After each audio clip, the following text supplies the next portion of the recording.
Hello, everyone. Welcome back to Highland, a Beavis and Butt-Head Rewatch podcast. My name is Chris Paw. And I'm Drew Mulkins. What up, humans?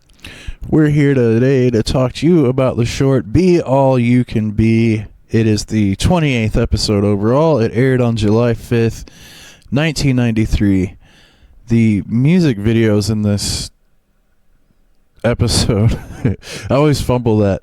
The music videos in this the video segment of this one, Quiet Riot, Come On Feel the Noise, Ministry, NWO, AC/DC, Highway to Hell, Life, Sex, and Death with Tank. Yeah. We were just talking about this in the previous episode. We get the channel surfing segment. This time it is more thematic. Yeah, than a call to action. And they also do the thing that they do sometimes where they flip between different channels, but the dialogue still all syncs up. Yeah. They do a Gomer Pyle joke. They're all war shows, basically. Yeah. With one Ziploc commercial that leads into The Deer Hunter. Yeah. Which, if you've ever seen The Deer Hunter, is hilarious. Not the movie, but the idea of the commercial that leads into it. Yeah. Because that one, they just show them watching it, and there's a gunshot. Yeah. That was cool. He's not wrong. There's also, they set up, I think it's a line from Rambo about body bags, but then like they flip channels and it says Ziploc bags instead of body bags. Yeah. Sort of. Yeah, that's a sort of joke that you see a lot in this. Pretty much just in the second season, I think. I don't think it's something that really sticks around, but the transition between the different channels lining up. I think it's a good opening gag. We've talked about before. I like this better than when it's just random. A precursor to how they transition scenes on the show Archer. If you guys are familiar with the incredibly detailed writing of Archer. I've never watched it. Yeah. I'm not super into it, but I do like the way they transition scenes. I think it's a highly written show that people think is improvised. But if you look at it, it's like everything is so detailed. But at the same time, I can't connect any of those characters. They're all a bunch of drips. So it's different in the sense that this doesn't necessarily give them a conscious idea. Yeah. But after watching all these war movies, they do decide to go down to the army recruitment place and stand in front and sing war songs. Yeah, they're singing a song called War Machine, which I want to say is maybe Megadeth or one of those kind of bands. Yeah, from around that time, something along those lines. And then the army recruiter comes out and says something that triggers them to sing the Rooster. Yeah, which is an Alice in Chains song that's very much about Vietnam. I think I read somewhere that like this scene is taken out of certain video releases for copyright reasons. Oh, that's so weird. Yeah. Because they don't do the whole song or anything. No. But well, they do more of the War Machine song, which I do think is I'm not super familiar, but I do think that is some other band. I know Rooster better. Yeah. Sure. Yeah, the Alice in Chains one. I like this one a lot. I'm just gonna say that now. It has to me this is like what the show ends up being too, is they get dragged into a situation. They are a little clever in this one towards the end, which we'll get into, but the social commentary about the way the army is marketed to young people and stuff like that in this is on point. The fact that they're just kind of goofing their way through it Yeah. There was a lot of this in the 90s, like the In the Army Now where Pauly Shore, where they just take like dumb guys and put them in the army to show how dumb the whole setup is. Yeah. To just reflect, to show to put a mirror up to it in a way. The recruiter's called Dick Leakey. Yeah. And is I believe based on Jack Nicholson. He's got a very Jack Nicholson face and hairline. Yeah. Up to a point. They don't give him the voice or anything like that, but and of course this is not connected. Also very much some of this reminded me of the new guy Pete Hegseth, where especially in the recruitment video where they're like, today's army rocks. Yeah. They're selling it on young metalheads specifically. Yeah, well, he had a bunch of tapes. Yeah, so I imagine some of them are hip hop, some of them are they different. They just said like blacks, whites, homosexuals, metalheads. I didn't see any of the other, like, it's a real quick shot, but okay, I missed that altogether. But yeah, he grabbed the one that said metalheads on it. Gotcha. Yeah, that's the one they used to recruit Pete Hegseth back in the day. For sure. Keg breath.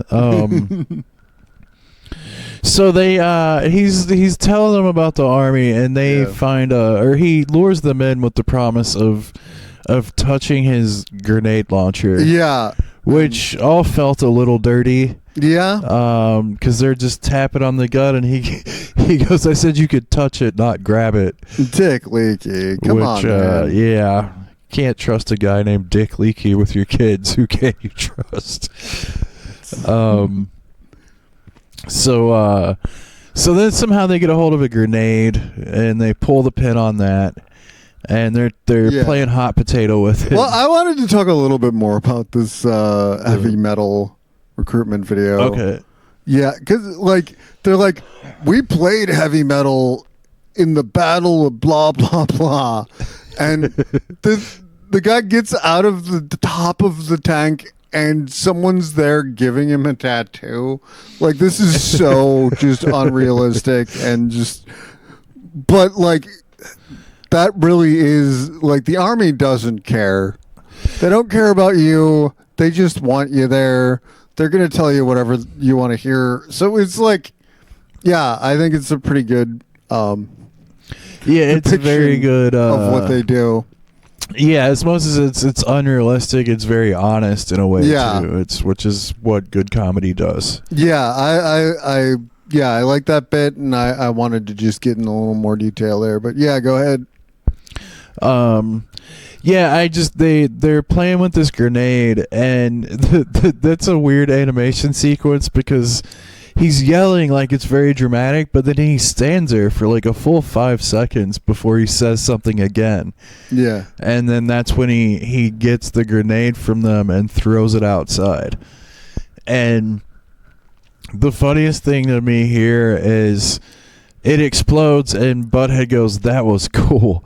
Yeah. And then the recruiter, with a piece of glass hanging out of his face, starts laughing with them. Yeah. And goes, "Yeah, that was cool." Yeah.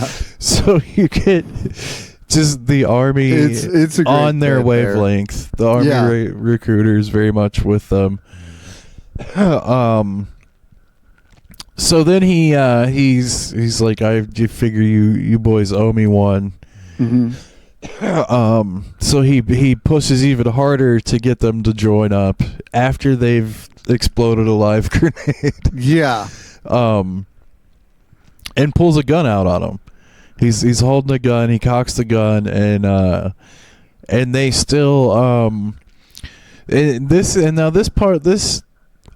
kind of badass here. Yeah. Because they're under the threat of violence, and they sign up as private parts and Major Woody? Major Woody and private parts. Yeah. So they've put fake names on it knowing he's about to read them.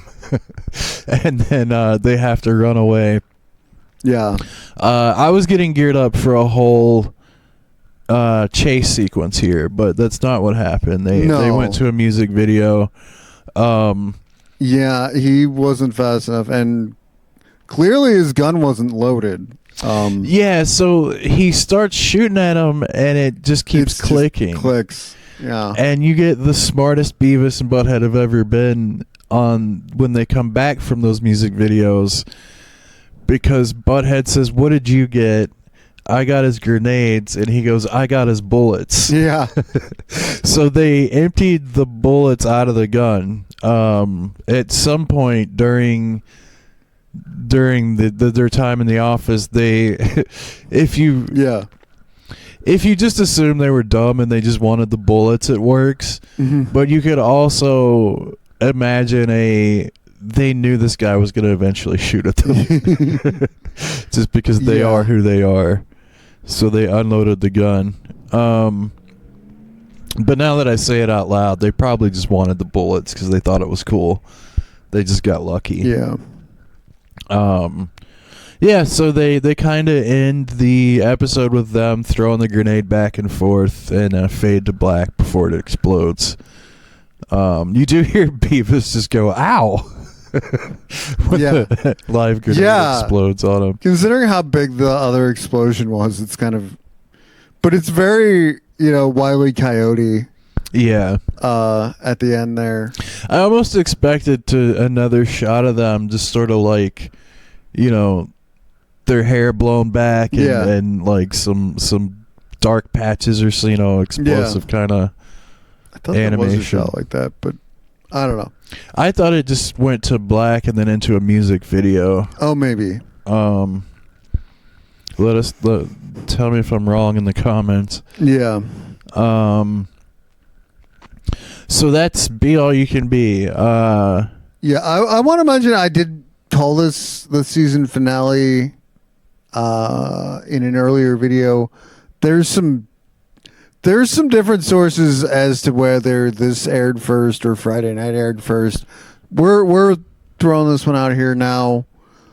Again, leave it in the comments if you think we did that wrong or you have some if insight on this. There were like two different wikis that had two different things. Yeah. So we went with this is the one I've been reading the air dates from the whole time. Yeah. So we stuck with that one that says July 5th, and it says the other one is July 8th that we were gonna do first, but yeah.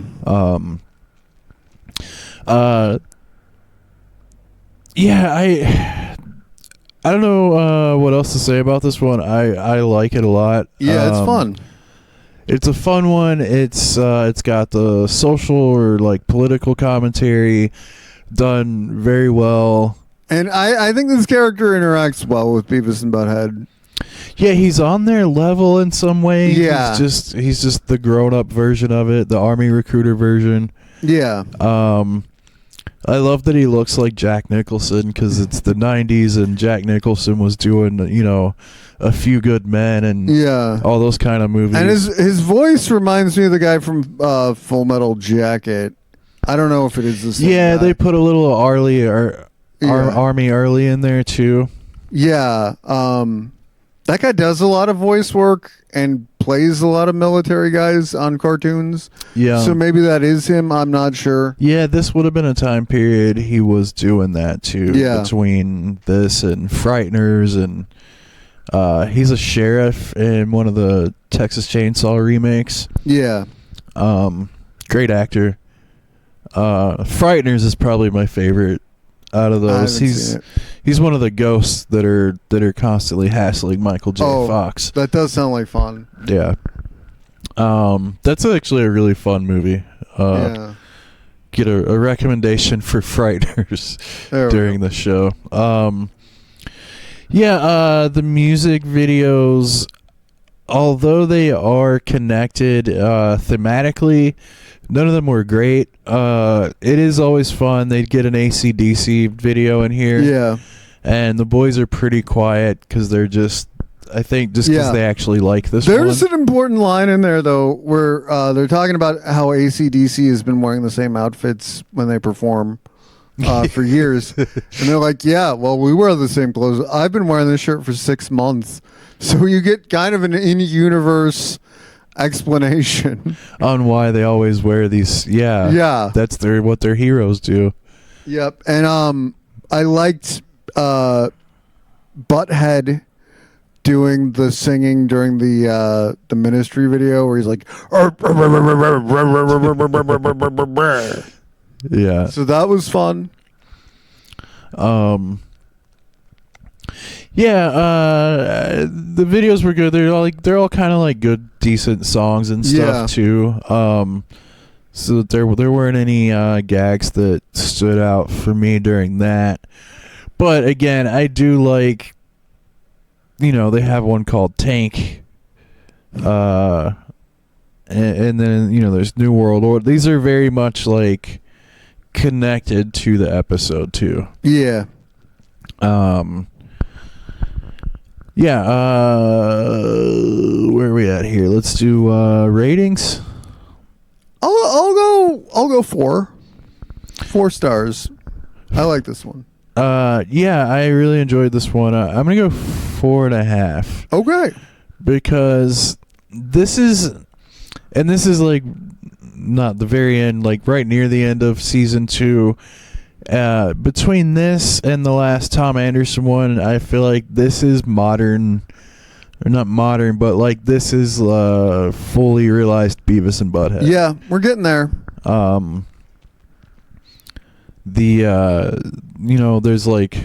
There's a story, there's and they didn't get into the situation to screw with this guy. I think that's important. They're kind of thrust into the situation because he made them be there. They're not messing with him for the sake of messing. They're messing with him because he put them in the situation.